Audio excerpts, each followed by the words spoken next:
Hello, everyone, and welcome to Chicane, where we, your hosts, Brinley and McKenna, put the chic in motorsport. Our goal is to bring you the latest paddock pulp, provide in-depth and unique interviews with fans and your favorite F1 content creators, and encourage you about learning the sport in a fun and innovative way. We hope you stick around and enjoy this week's episode, and if you haven't already, make sure to check out our introduction episode to get to know more about your hosts. With that, let's get revving. I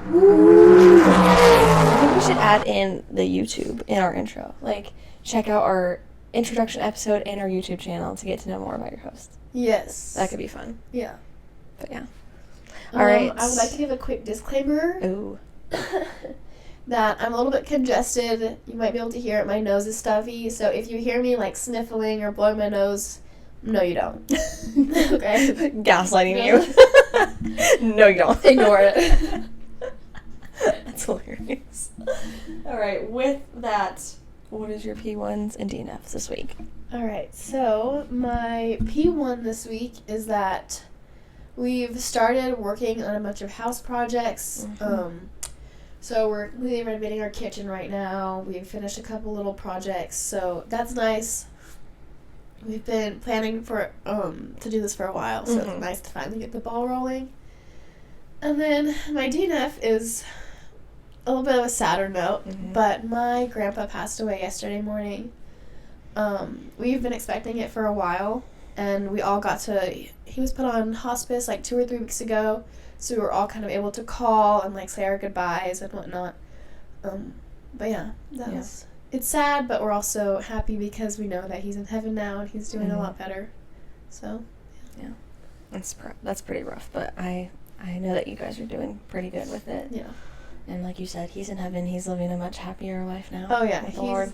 He loves singing, so I know he's singing his heart out, praising in heaven. Oh.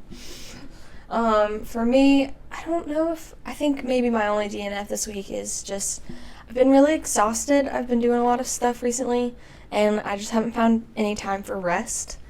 And, but my P1 is I'm going to a concert tonight, and I haven't been to a concert in a long time. I'm trying to think if I went to any this year, but, I do enjoy concerts, and I went to a couple last year. So I'm excited to actually go to one. Yeah. And I got a cute outfit. Kid Leroy. Oh, yeah. Okay, that's so fun. I have listened to him since he came out. He was rising up a little bit in 2019. I've been listening to him since then. So he's playing a lot of his older songs, and I'm so excited. So but yeah, I'm really pumped. And then there's some stuff coming this weekend, which I'll keep secret until next week, so that it can be my P1 for that. Yeah. But yeah. As for paddock pulp, we don't have a lot of news in F1 this week that are breaking news. But Mick Schumacher will test Alpine's car this week at Paul Ricard, just to give it some rundown and everything. Which I thought he was the Mercedes test driver. So it's interesting that he's testing the Alpine car. But yeah, there's some speculation going around about him being an option for the 2025 season. Estebesi will definitely not be driving for them next year. So I'm going to read a quick article published by Pablo Elizalde or whatever. I don't know how to say the last name. I'm sorry. Kind of discussing what really happened with the Mercedes email. So an anonymous email was emailed from the Mercedes team accusing them of dangerously sabotaging Lewis Hamilton but they said it was not a criminal offense, and the police issues have advised it. So, I'm trying to find the actual. It says earlier this month, an anonymous email accused Mercedes and specifically team principal Toto Wolff of systematic sabotaging in Lewis Hamilton's car, strategy, and mental health. The email was sent to the same list of F1 and media representatives who were forwarded alleged WhatsApp messages involving Christopher Horner's controversy earlier this year. During the Spanish GP weekend, Wolff dismissed suggestions that the email had any truth in it, and it had come from one of its team members.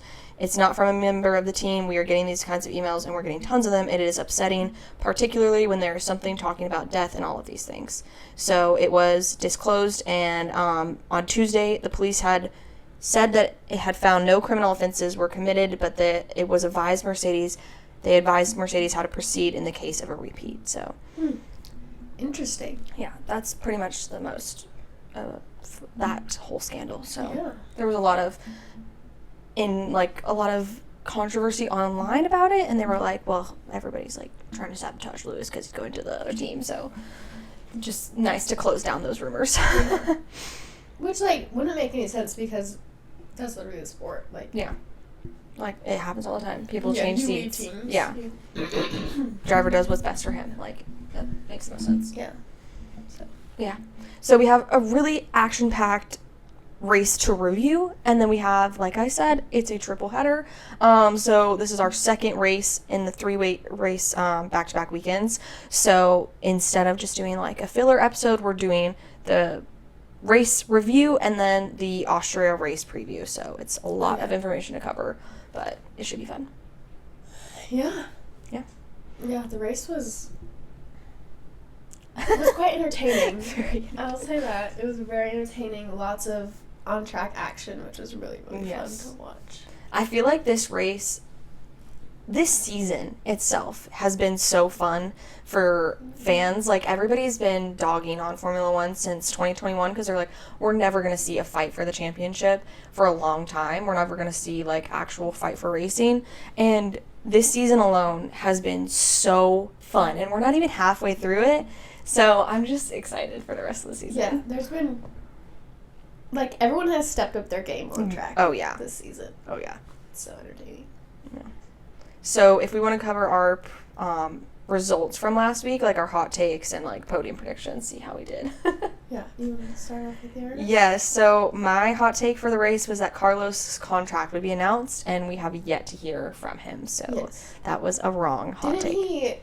Did he confirm that he had a seat, but he didn't confirm where? I heard something about that. I have no idea. I didn't see anything about it, so I don't know. I only saw, like, you know how on Instagram there's, like, Threads ads, and they're like, you can't see the whole thing? Yeah. It was like that, so I couldn't read the whole thing, but I was like, oh. That makes sense. Anyways, I predicted that Hamilton would get upset with Mercedes. What's new? Maybe you could say that happened. Yeah. I put the okay if we were, like, half right on something. Yeah. But I'm so excited for him. He got a podium. Yes. Which we'll get into. He did so good. As for our podium predictions, I said Carlos, Hamilton, and Oscar. So I got Hamilton. Mm-hmm. And I did not get Oscar or Carlos, so. I predicted Lewis, Carlos, Max. I didn't say an order. Mm-hmm. So, I mean, I got 2 out of 3. Yeah. It was a disappointing race for Ferrari. Oh. Yeah. My heart was hurting a little bit, guys. But it's okay. It's just part of racing. We'll come back. Hopefully. I saw this meme today, I think, and it was like all the Ferrari fans thinking that we're back in the fight, but then realizing that we just got P4 in the championship after Monaco, and it was like he was dressed like a clown, and he was like looking at the camera, and I was like, oh, guys. It's okay. It's okay. It's a rough run. It's fine. Over here, but, I mean, we're in it through thick and thin. Thick and thin, Yeah. As for DNFs, I said 2 DNFs with a big team and a little team. Yeah. And then I said that we'd have a double DNF, or maybe even I said 3, but that we'd have a lights out collision, and there was no crashes, no DNFs. Yeah. No engine problems. Like, it was pretty good. And I think that was what also made the race so interesting too, was that there was actual racing without anything causing problems. You know what I mean? Like, there was like taps and everything, and then there was a lot of really good overtakes, but it was like real racing. Like, nobody could be like, oh, the safety car. Like, no excuses. No excuses, yeah. And the pit stop strategy was very interesting. But yeah, what is your biggest takeaway from the race? Like, because we said there was no DNFs, which we haven't seen this season. Every race have had a DNF at least once. At least one. So. Alpine has really stepped up their game. Oh, okay, yeah. And George was a huge surprise. George. The start of that race, he was like on his game. Oh my gosh. And I was like, okay, George, I see you. He's like, I got a podium, and I won it again. Yeah. And he was like, I'm fighting for this. Yeah. He's like, I'm top dog at Mercedes now that Lewis is leaving. Real. So, That's the first thing I'll say. Yeah. I agree. Like, we were so focused on, because Lando got pole this weekend, and it's his second pole position in his career for F1. And so, like, everybody was so stressed that he would, like, not screw it up because Max was literally P2. So I was so focused on him and Max, and then that whole this is a controversial take, but it's accurate, like Lando practically driving Max off the track, and then we were all so focused on that, and they were focused on staying on the track and like not taking each other out, that George just like took all three of them out and just like, went around. And I was like, oh, nice Sunday drive. Yeah. And I was like so impressed. Like, he saw an opportunity and he took it, and then he was leading the race for a little bit. Like, he had some excellent driving this weekend. So yeah. I will say that Lando, I don't know if this is controversial because no one's talking about it, but at least not on Instagram, maybe on Twitter, because I know people are more active on Twitter.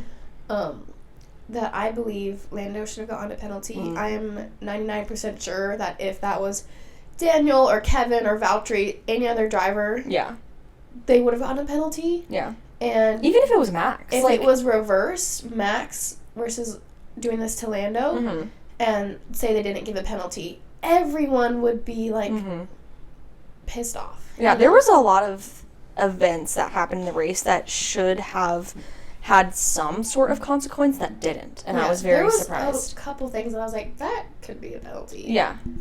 And I think both Haas's got penalties at some point, and I was just like, I don't know. What's new? Yeah, what's new?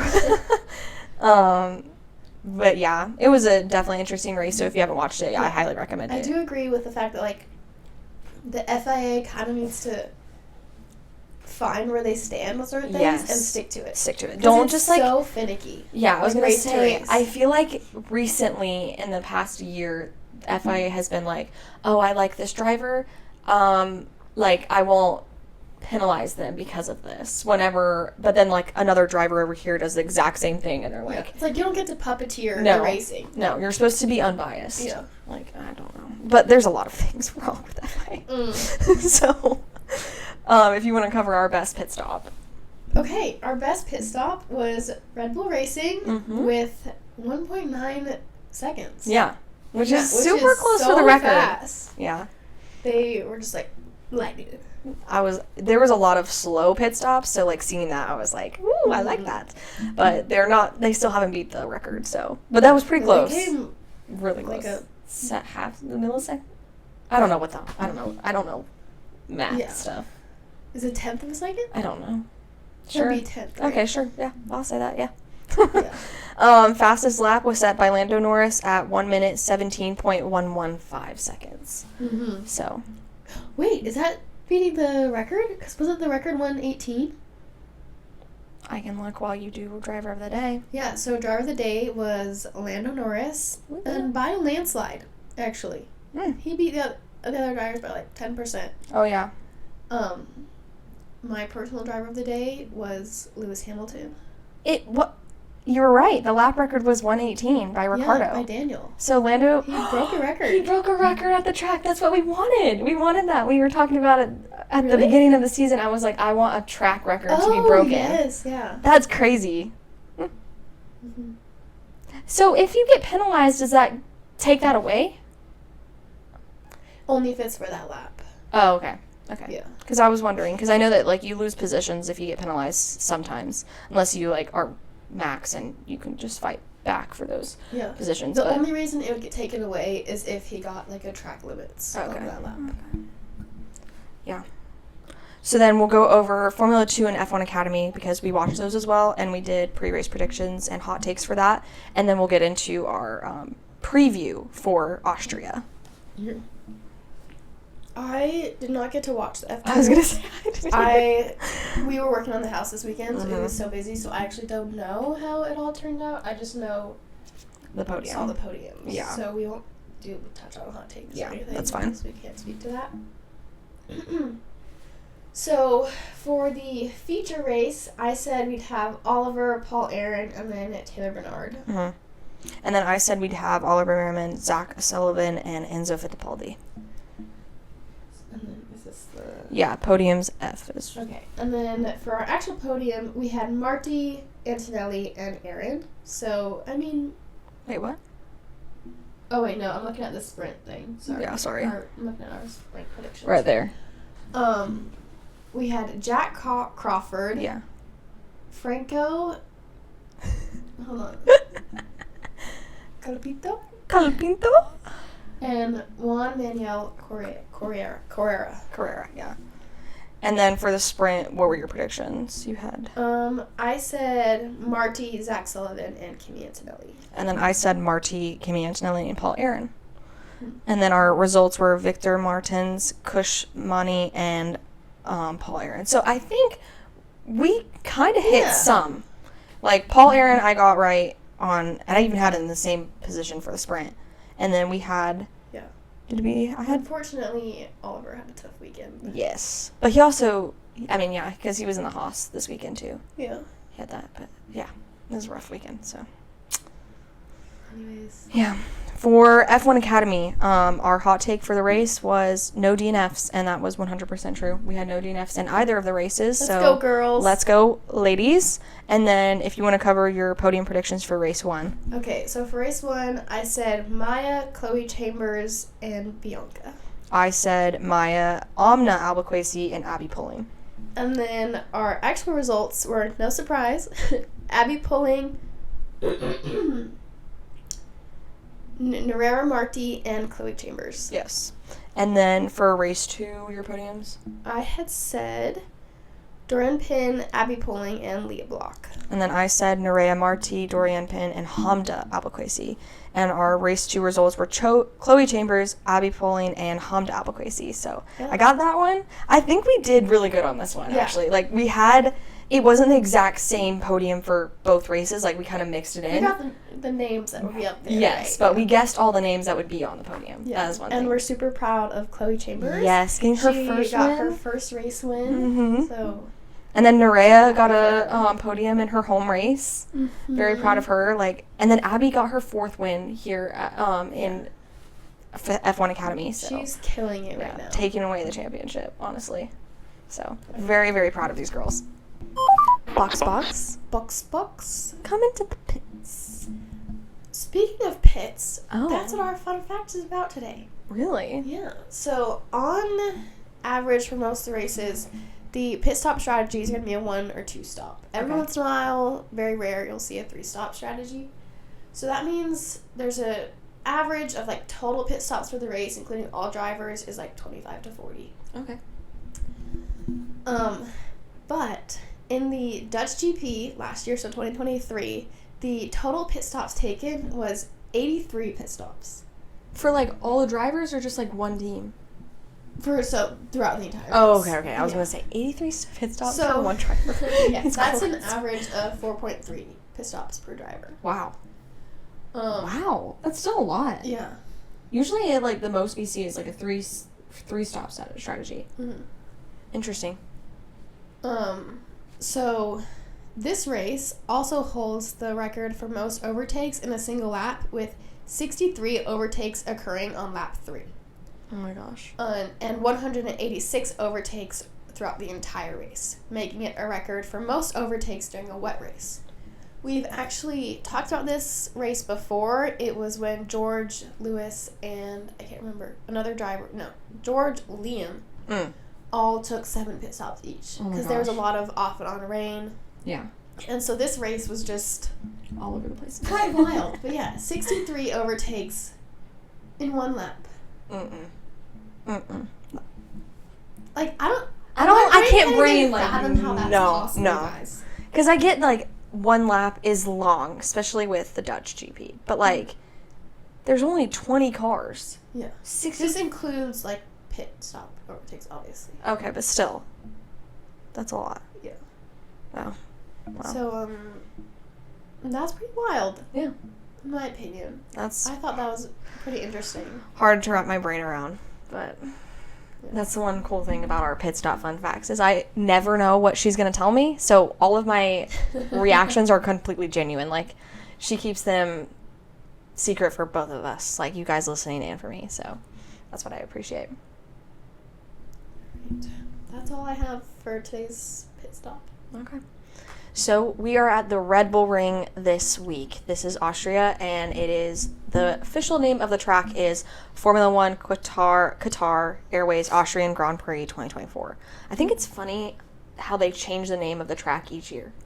Yeah, I don't know why. I know. Can't just be like one track name. Like if you look up last year's name for it, it was completely different. It is the Red Bull Ring. That's what it's most popularly known as. But specifically, the track changes the name each year. I guess, yeah, if there's a different headline sponsor. Yeah. But, I don't know. Alright, so welcome to the 11th round of racing for Formula One. One of the coolest tracks on the grid, located in the countryside of the Red Bull Racing team. And Max Verstappen himself.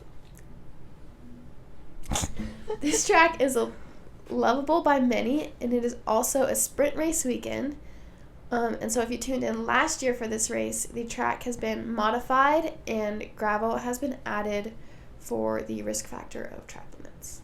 Because there was a lot last year. It was comical. It was, you get track limits, you get track limits. Literally everybody. And then, like, drivers were, like, dogging on each other, calling each other out. And Lewis would get on the radio. I remember Lewis specifically. He would get on the radio and he'd be like, so-and-so went off the track. So-and-so track limits. So-and-so track limits. Like, everybody was doing it.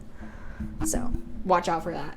As for timing, as usual, check your F1 app for accurate timing in your area. But for CST and CDT times like us, East Coast, the practice will be on Friday from 5:30 to 6:30 a.m.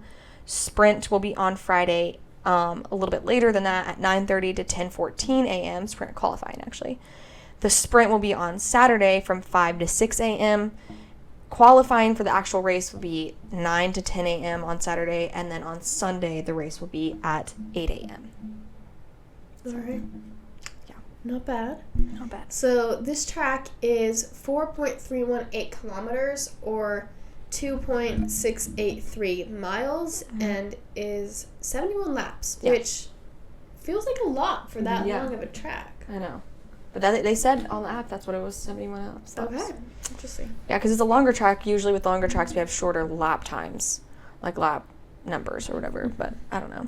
As for DRS, we have 10 turns, 3 DRS zones, and 1 speed trap. So, pretty action-packed. Yeah.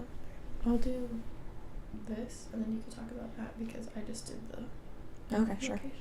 As for history, the fearsome original Austria Ring was originated in 1969 as a replacement for the Zeltweg airfield circuit.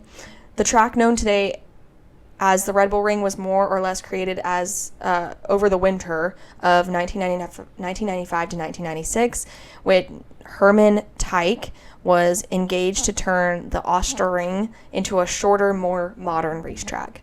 The A1 Ring, as it was then called, was opened in 1996, with Formula One arriving at the circuit a year later. So that's a little bit of the history. Okay. And it's like the actual track and like circuit is in the countryside valley of Spielberg, Austria. So it's like covered in beautiful mountains and like a landscape, and it takes like 30 to 45 minutes to get to the closest town. Wow. Mm-hmm. So it's pretty cool. Okay, that's crazy. More history on this track. Last year's winners were Verstappen, and then we had Leclerc and Perez on podium, and Hülkenberg was our only DNF. Yeah. As for lap record, Carlos Sainz Jr. holds lap record at this track at 1 minute and 5 seconds in 2020. Yeah. I think I remember, I don't know if it was last year or 2 years ago, but the Orange Army is very strong at this track. Yes. And there were so many orange smoke bombs going off that the drivers couldn't see, and they were trying to ban them. Obviously, it didn't work because people still have smoke bombs that they bring in, but it was causing driver visibility problems. Yes. There was a lot of problems at the Dutch GP last year. I had some friends on the ground there, and they were saying that the smoke was really bad because everybody was having a hard time breathing too because there was so much.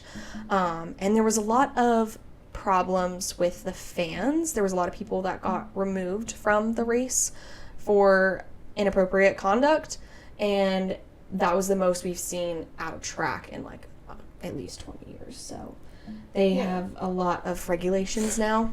That's kind of one thing that I've been noticing a lot more recently is fan behavior really needs to get into check. At the podium this past weekend, obviously Max won, and I couldn't hear it for long, but they like played a snippet, and like everyone was chanting Lando's name, which like obviously, you know, you love your driver and you support them. Yeah. But I was just like, how rude and like discrediting to Max, because Max had a great drive. He fought for that position too. It wasn't like he just like took off at the start. I will say the McLaren was the fastest car on track over the weekend. And like, I don't know, I know it's like probably not that big of a deal. Like, they're not booing anymore, which was a really bad thing, and Lewis has actually spoken to that before. But I was like, I think the whole situation, this is just unnecessary and rude. Yeah, I think the whole situation was messed up. I mean, as a Lando fan, I was telling her this before the podcast. As a Lando fan, I can see his rights, I can see his wrongs, and I can acknowledge them. But we also have to be respectful as fans for any driver's fan base. And I think that with Max winning, no matter how he won, we should be celebrating the fact that a driver has won a race, and we shouldn't be booing, we shouldn't be yelling or another driver's name. Like, when it got to his point at his podium, when they're giving him the trophy, maybe then you could start chanting Lando. But when we're doing the Dutch national anthem and Max is relishing in the fact that he just won another race, and then you're chanting another driver's name, that's disrespectful. And then but on the other side of it too, a lot of people, at least from what I've seen on social media, have dogged and bashed on Lando for like for not that or not being happy, or even just like on the podium people will like say their names while the thing is going and they'll like wave. Lando waved one time and then all of like social media blew up and was like, that's so disrespectful. Well, Lewis waved this weekend at a crowd and there was no hate about it. Yeah, it's just so it's like you can't pick and choose. Like, if you can't like cherry pick what you want to be upset about. Yeah, I definitely agree with your stance though. Like, the F1 fan base needs to get in line a little bit, and like we need to respect the drivers to an extent, and we need to like, I don't even know, it just gets me so like. And also, like, guys, Max is such a sweetheart. Yes. And like, that's the thing too, is if you watched the race and you watched after the race too, like I said at the beginning of this episode, Lando did not give Max enough room to, like, he almost drove him off the track. But then afterwards, Max hugged him, and he was like, congrats for P2, that was, like, a good race. Like, you could see the adoration in their interaction. Yeah. And then afterwards, he was like, that was such good racing. Yeah, like, I do feel like you kind of pushed me off the track. But, like, he was so respectful about it, where, as with other drivers, you don't see that same level of respect and adoration. Yeah, like, Max has come to Lando's defense multiple times this season. Like, he is not some villain that social media and, like, Drive to Survive tries to paint him out to be. Yeah. Go watch, like, the Red Bull, what are their stupid challenges that they do. And, like, you will see he's a little authentic sweetheart girl dad. Max. Like, what are you talking about? Yeah. There's certain things that we can hold the drivers accountable in a negative sense, but this area of it, like, it's sad to see that they can't even relish in their victory. Like, so if you're going to a race and you're excited for your driver, find the right moment to celebrate them. Yeah, just if you love the sport, you respect all the drivers. Yeah, that's all we'll say, I guess. Yeah. As for pre-race predictions, let's change the subject. Do we want to start with the sprint race predictions? True, I forgot about that. Yeah, go ahead. Okay. I'm gonna take a sip of water. So I'm gonna say for a sprint race, there's no DNFs. Ooh. At least no contact DNFs. Because I think at this point they know most of them, their real fight is gonna be on Sunday. Yeah. Because only top 8 get sprint points, and so I think, the bottom ones won't be fighting as hard. So I'll just go no DNFs.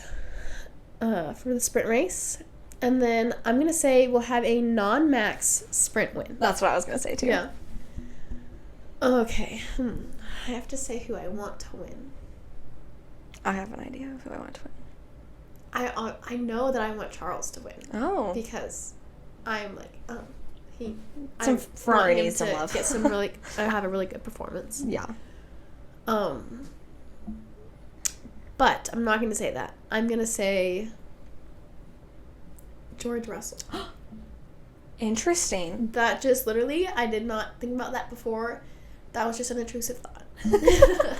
But I'm going to say that he gets the sprint win. Okay. But then in turn, he doesn't do well on Sunday. Oh. See, I don't know why I felt it, but I think Oscar for the sprint win. I was thinking that too, but I was like, I can't say that because I would like him to have not like a real, I don't want to say like a real race win. Like a F1 race win. Sunday. Yeah, like Sunday full win. Race win. Yeah, I want him to win this season too. Like, I would love to see that. But I think he does very well in the sprints. He's already won one as well. So I'm feeling it. I think he'll win either the sprint race or that race. I don't know. Papaya, like, we were talking about earlier how, like, the Dutch army will bring, like, orange in honor of Max, but it's so Papaya, hard to see it the as difference. Red Bull. I'm like, it's for Red Bull. It's for Red Bull. It's for Red Bull. It's not McLaren's. Yeah. Yeah, but McLaren, they love, majority of Papaya fans are also Max fans, so I think it just ebbs and flows, but yeah, I'm thinking Oscar for the race, for the sprint win. And then I agree with your no DNFs. I feel like they take it a little bit too carefully for the sprint win so that they don't screw up their actual race. Yeah, I feel like where you get in the sprint all relies on how you start. And then at that point, they're all kind of like, okay, just breathe, like, and don't wreck the car because we need the car for tomorrow. Yeah. What about a hot take for the regular, like for the actual race? Okay.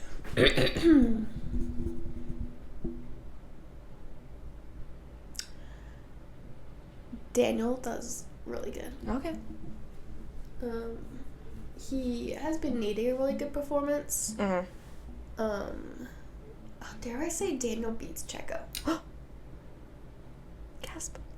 Like on track. Okay. Not like Checo DNS or something. Okay.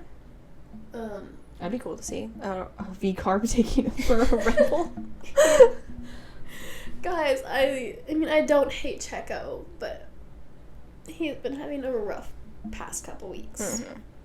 And I just feel a little bit bad for him, but I'm also like, Red Bull, guys. You guys signed him for 2 more years? So hopefully he kind of gets back on the horse and starts doing a little bit better, but I'll say hot take, Daniel does better than Checo this weekend. Yeah. Okay. That's all I can think of. Hot take, a contract is announced. Oh, have you been saying that for the past, 5 weeks? I know. But I said specifically Carlos last week, and then the week before I said something about, news breaking something. I didn't specifically say a contract, but we're getting closer to silly season, so I feel like there's been a lot of rumors specifically around Liam recently. So I feel like something around that line. I don't know. I'm feeling it, so I'm just going to say that as a hot take. Maybe Liam gets a seat somewhere, whether it's Formula 1 or not, or an F1 contract is signed. Speaking of contracts, rumor has it Logan Sargent is signing a contract with Prema Racing for IndyCar. Which we need to do an IndyCar episode. We haven't done one. We do, yeah. Maybe after the triple header. Yeah. Because we have double summer break race stuff next week. Yeah, we do. And so, yeah. Okay, now for podium predictions. Yeah. I don't really have strong feelings for this. Okay. I'm gonna say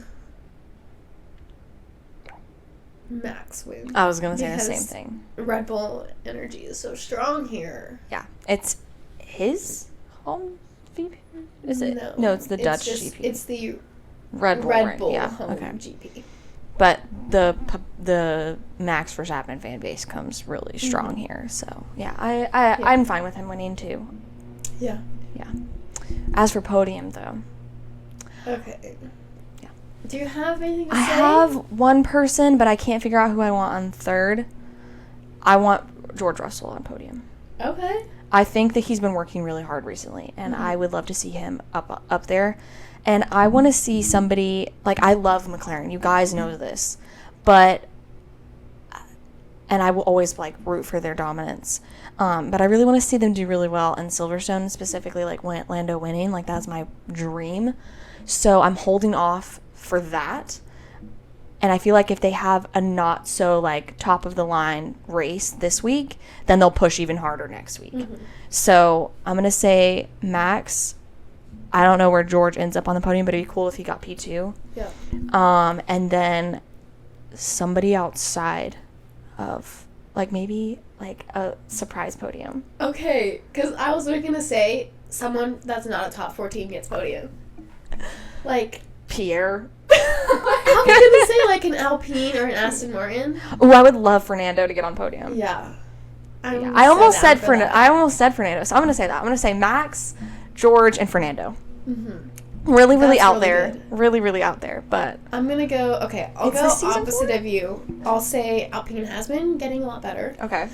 The likelihood of them getting a podium is probably not super high, but I'll go for Pierre on podium. Okay. And then I would love some Verstappen content.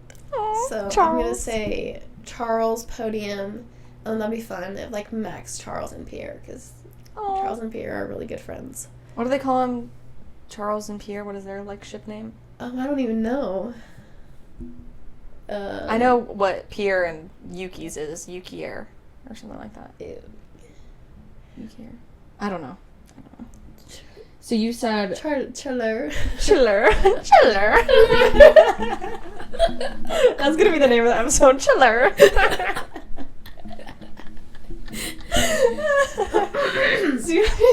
Yeah, but I would be really happy if just a team that's not a top 4 Yes. gets a podium. I think that would be really exciting. And as for DNFs,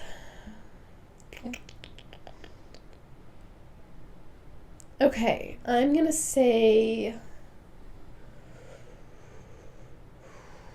I feel like I always say, like, the same handful of people, and then I feel like I'm always picking on them, and I don't want to do that.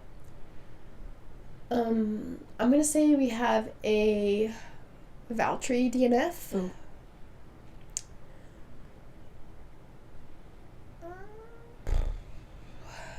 And I'm gonna go for one more and say,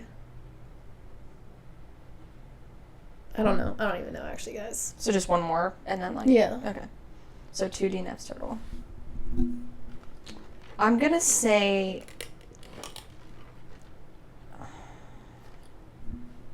I'm going to say 1 DNF, but then 2 drivers get a penalty. Okay. I feel like this track is a recipe for penalties, whether they You think we're going to see more track limits again? I don't know, because they did add the gravel for the runoff, but I feel like either way... But that doesn't widen the track. I was going to say, didn't widen the track, so I feel like there will still be track limits. So I'm going to say at least... Did I say 2 or 3 drivers? Like a second ago. Did I say 2 or 3? I think you said 2. Okay, so 1 DNF and 2 drivers get a penalty. I'm not going to specify on who. Mm-hmm. That's just what I'm feeling. Yeah. 2 drivers. That makes sense. No. We'll probably get some George policing. All of them are little stewards. Like, they're always mouthing each other and, like, trying to get them in trouble. But, I mean, that's what racing is. Okay, this is a random question that pops in my head that we can just answer to finish off for our checkered flag. Okay. But if you could see any person wave the checkered flag at a race, who would it be? Any person? Mm-hmm.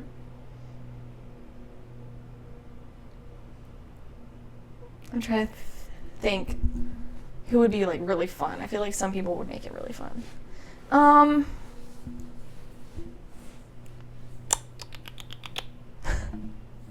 don't know why I thought this, but Robert Irwin. I feel like it would be cool if they had him at the Australian GP and do it, because, like, he's such an, like, their family is so iconic in Australia.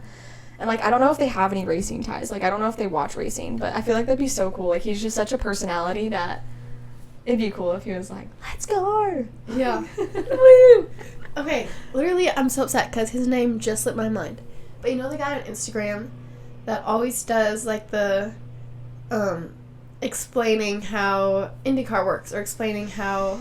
The, like, video of the Le Mans, Mhm. that guy, that'd be funny, yeah. If you guys know who we're talking about, I would love to see him wave a checkered flag. Do you know that one guy? I don't know if he's also on Instagram. I'd imagine he is. I see most of his stuff on TikTok, but he's like British, and he does the like F1 fans in public, and it's like I'm thinking of one specific video, and he like walks up, and it's like when you see an F1 fan and they're wearing merch, so then you just like look around, and you're like kiki, and then like hey. Yeah. I think I have Like that guy, yeah. I would love to see him in the paddock. Like, that's one person I would love to see in the paddock. But it'd be cool if he did the waving thing, too. Yeah.